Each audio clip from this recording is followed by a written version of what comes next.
Hello, this is Brian. I'm going to demonstrate the sampling distribution feature of StatPowers now, and to do it, I'm going to look at an example from this text. So it says, use the following to answer the next two exercises. Okay, so the cost of unleaded gasoline in the Bay Area once followed an unknown distribution with a mean of 4.59 and a standard deviation of 0.10 cents, or 10 cents. $4.59 and then 10 cent standard deviation. 16 gas stations from the Bay Area are randomly chosen. We are interested in the average cost of gasoline for the 16 gas stations. So let's look at the first question. What's the approximate probability that the average price for 16 gas stations is over 4.69?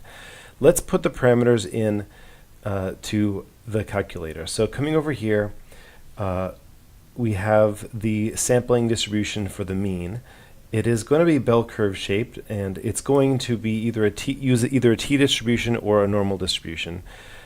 We first are going to put in the mean. Let's see, a population mean of 4.59, and we are given the population standard deviation. So let's put that in of 0.10. Now the calculation isn't going to be much different.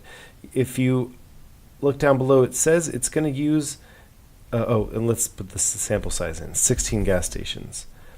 It is, if you look down below, it says it is using the t distribution because the sample size is less than 30.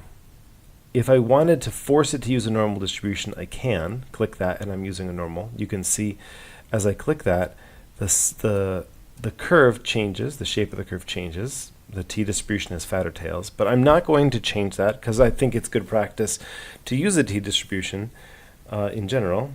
So, and if you want to force the t distribution, just choose that you have the sample standard deviation, and it'll always use the t distribution. But anyway, we have a population standard deviation apparently, and we're asked what is the probability that the average price is greater than $4.69. So let's put in $4.69, and we have the probability is 0.001. It's almost zero.